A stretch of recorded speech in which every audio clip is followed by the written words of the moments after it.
संत मत धारा आपकी सेवा में प्रस्तुत।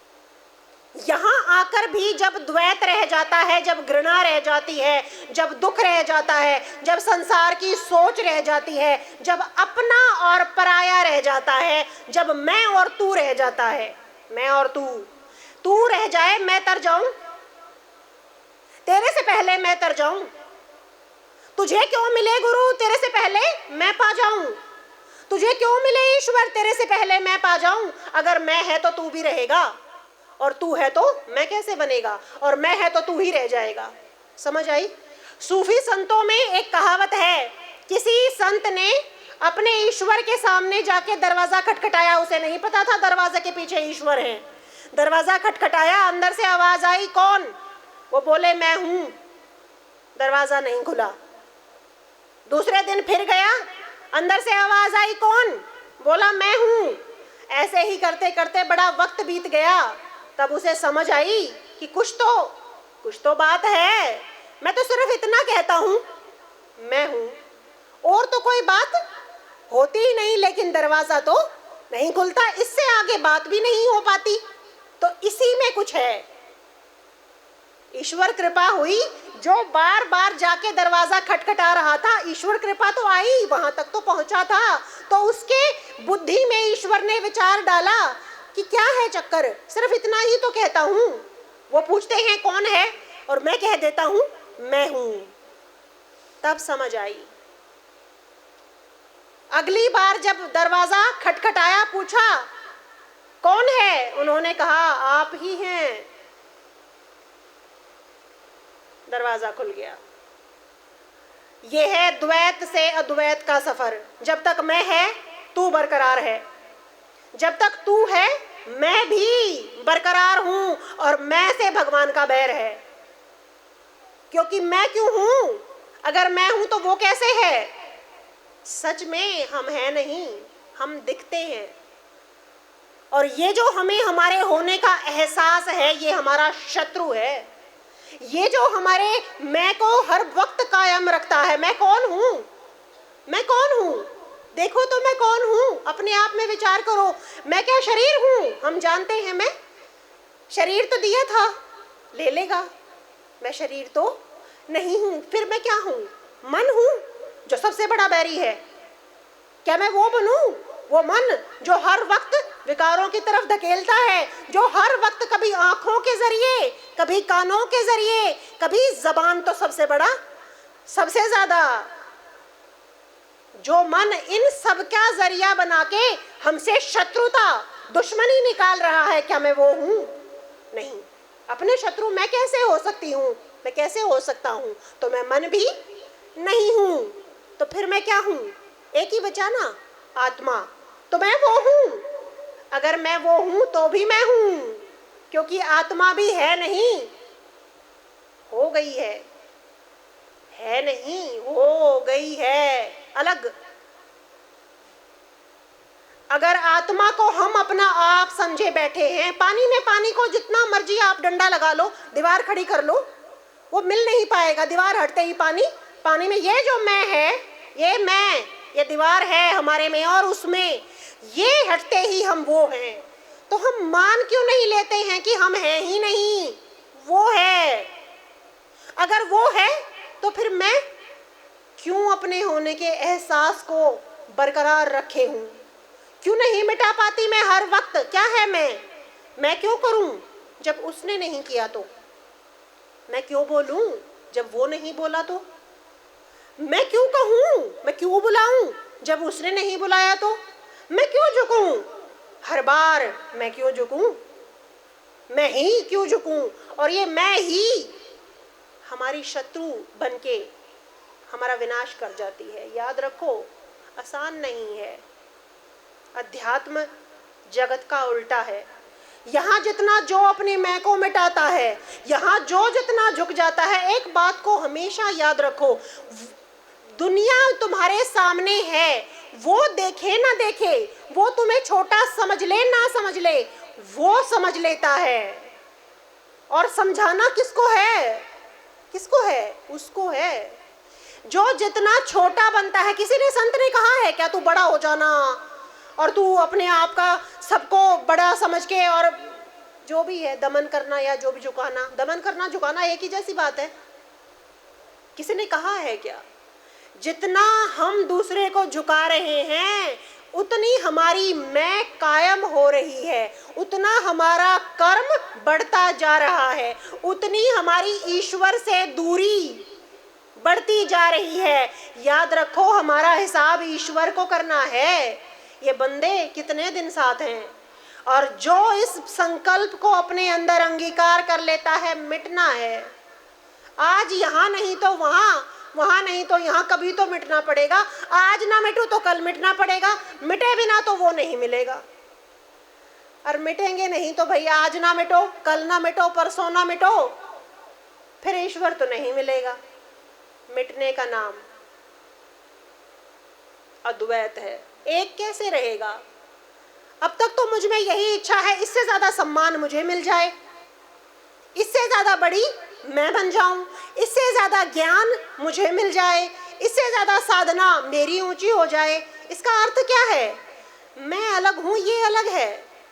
अरे ईश्वर को तो सारे प्यारे हैं, वो ये कैसे देख पाएंगे? ये तो अपना ही चाहती है, बस मैं सबसे आगे निकल जाऊं। ईश्वर यही देखना चाहते हैं हमारे अंदर, कितनी मैं है इसमें। उनके पास नाप है हमारे मैं को तोलने का। जिसके ज्यादा मैं है वो ईश्वर से द्वैत में उतना ही ज्यादा है। एक बात को याद रखो, कोई दुनिया में हमारे कद्र करे न करे हमारी अच्छाई की, हमारे झुकने की, जितनी बार हमारी गर्दन झुकेगी ईश्वर उतना हमारे अंदर प्रकट होंगे, क्योंकि जगह खाली हो जाएगी। जगह खाली करनी है ना उनके लिए। हमने तो सुना है ध्यान गैरों का उठा उसको बिठाने के लिए। एक दिल लाखों तमन्ना, फिर ठिकाना है कहाँ उसको बिठाने के। उस पर भी एक दिल लाखों तमन्ना, उस पर भी ज्यादा हवस, फिर ठिकाना है कहाँ उसको बिठाने के लिए। ध्यान गैरों का हटा दिल भर के आने के लिए। जगह नहीं होती ना उनके लिए, जगह ही नहीं होती। इतना अंदर मैं है, इतना अंदर अहंकार है, इतना अंदर कि मैं झुका लूं, मैं मिटा लूं, दूसरे को ही मैं अधिकार में कर लूं, सब कुछ मेरे ही लिए हो जाए। क्यों नहीं आ पाता हमारे लिए? अच्छी चीजें संसार में सबको बराबर चाहिए। जो मुझे चाहिए सबसे अच्छा वो सामने वाले को मुझसे ज्यादा चाहिए। क्यों? वो भी तो परमात्मा का बंदा है। तो मैं इतनी ज्यादा अच्छी हूं, मुझे दे देगा। मैं इतनी अच्छी हूं और सामने वाला इतना बुरा है, उसे नहीं देगा। जिसके अंदर ये विचार आता है कि मैं अच्छा हूं, मुझे मिल जाए, तो मैं अच्छा नहीं हूं, मुझे नहीं मिलेगा। क्योंकि अगर मैं अच्छा हूं तो उसको अच्छा नहीं लगूंगा। वो डिसाइड करते हैं, वो तय करते हैं कौन अच्छा है। अच्छा वही है जो है ही नहीं। अच्छा और बुरा सिर्फ सच मानो संज्ञाएं हैं। अच्छा क्या लगता है? जो हमारे अनुकूल होता है। हमारे अनुकूल और प्रतिकूल जब तक द्वैत है, जब तक प्रतिकूलता है, अनुकूलता भी द्वैत है। दोनों शब्द मिट जाने चाहिए। या तो सिर्फ अनुकूलता रखो या कुछ मत रखो, जो तू कर दे। उन्होंने क्या पूछा था? कौन है? तू है एक। सब जो तुम कर दो, जो तुम कर दो वो अच्छा है। कैसे आ जाता है विचार हमारे अंदर? तुमने कर दिया और अच्छा नहीं है। कैसे हम अपने आप को परमात्मा के जगह पे रख के जज बन जाते हैं? कैसे न्यायकारी बन जाते हैं हम? परमात्मा के किए के फैसले को हम जज करना शुरू कर देते हैं। तूने किया तो मैं बताऊंगा अच्छा किया कि बुरा किया, अब मैं बताऊंगा। तो वो क्या कहते हैं? अब मैं बताऊंगा। तूने तो बता लिया, क्योंकि कर्म का फल तो मिलके रहेगा। तूने तेरा बता लिया, अब मैं मेरा बताऊंगा। और हमारे बताने से तो कुछ नहीं होगा। जब वो बताएंगे तो हम हिल जाएंगे। हमारे में तो कुछ हिलाने की शक्ति नहीं, पर वो बहुत हिला देंगे। अद्वैत मानो ना मानो, सिर्फ एक चीज सिखाता है, जो तुम कर दो, जो तुम दे दो। पत्थर मारे और हीरा अपने पास सहेज के रखे, हम चोट ना दिखे, हमें ये लगे आपने मारा है, इससे अच्छा क्या होगा। हम तो बस वो समझते हैं जो हमारी छोटी बुद्धि समझ पाती है। हमारी क्या बुद्धि है? बूंद सागर का मुकाबला कैसे कर पाएगी? सागर की सोच कभी बूंद की सोच हो जाए, ये तो हो सकता है। बूंद की सोच सागर की सोच का मुकाबला कैसे कर पाएगी? हम कैसे ये सोच, एक अच्छे माँ बाप हैं हम अपने बच्चे के लिए बुरा सोच सकते हैं क्या? जिस चीज को करने से हम रोकते हैं, क्या हम गलत रोकते हैं? हमें पता है हम गलत कर रहे हैं। अगर हम गलत कर रहे हैं तो वो गलत कर सकते हैं। या तो हम अच्छे माता पिता नहीं, हम तो हो सकता है कि माता पिता अच्छे ना हो, हम तो हो सकता है कि अच्छे माता पिता ना हो, पर वो अच्छे पिता नहीं, ये नहीं हो सकता है। जो वो करवा रहे हैं वो सबसे अच्छा, जो नहीं करवा रहे हैं वो उससे अच्छा, और जो वो सब कुछ हमारे पे छोड़ रहे हैं वो तो संदेश है, तू छोड़ दे मुझ पे, तू छोड़ दे मुझ पे। जब हम छोड़ देते हैं उस पे, फिर हम जीत जाते हैं, क्योंकि हम रहते नहीं। फिर हम तब तक हैं जब तक हमारे फैसले हैं, जब तक हम अपने लिए। मैंने एक जगह पढ़ा था, मैं डरी थी, मैं ये बात जरूर कहना चाहूंगी। कहीं मैंने किसी संत की वाणी में पढ़ा कि मोक्ष भी मत मांगो। उन्होंने ये कहा तुम कुछ भी मत मांगो, क्योंकि वो भी प्रतिबद्धता है। तुम ये मत मांगो, तुम ईश्वर को भी मत मांगो, क्योंकि मैं तो हमेशा ईश्वर को मांगती आई हूँ। अपना डर अपने आप में, हम अपने पे अगर धारण नहीं कर सकते तो पढ़ने लिखने सुनने का तो कोई फायदा नहीं।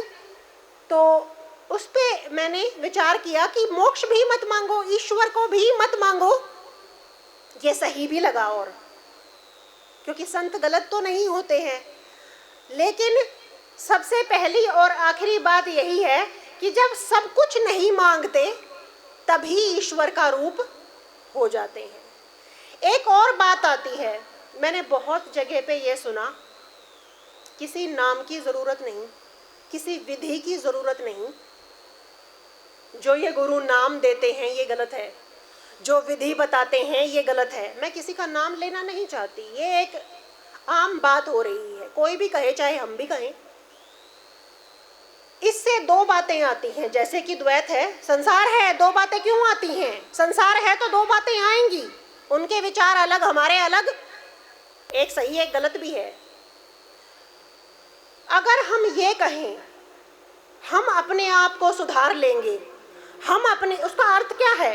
तुम्हें कोई ज़रूरत नहीं ईश्वर की, तुम्हें कोई ज़रूरत नहीं साधना की, तुम्हें ईश्वर को प्राप्त करने की विधि की कोई ज़रूरत नहीं। उसका अर्थ ये है, उसे तुम्हें कोई ज़रूरत नहीं पाने की, बस तुम अपने आप को सुधारते चले जाओ। तुम अपने आप को सुधारते सुधारते ईश्वर का रूप हो जाओगे। सच है कि तुम अपने आप को सुधारते सुधारते ईश्वर का रूप हो जाओगे, पर सच मानो ये वैसा है जैसा हमारे अंदर वो शक्ति नहीं है। मैं अपना विचार रख रही हूँ, मैं गलत भी हो सकती हूँ और मैं सही भी हो सकती हूँ, जिसे जो सही लगे वो करे, कोई बाध्य नहीं है, सब अपने विचार रखते हैं। मुझे जो लगा मैं वो कह रही हूँ। जैसे जड़ को हम सींचे ही ना और पत्तों पे पानी छिड़कते चले जाएं, वो पेड़ कब तक हरा रहेगा? वो पेड़ कब तक हरा रहेगा? जिसकी जड़ हमारी परमात्मा है। कौन है हमारी जड़? हमारी जड़ हम हैं, हमारे परमात्मा हैं। अगर वही हमारे अंदर प्रकट ना हुए, अंधेरे कमरे में एक हम लाठी चला रहे हैं, उस अंधेरे से कितना लड़ पाएंगे हम? और अगर बत्ती जला देंगे अंधेरा गायब हो जाएगा।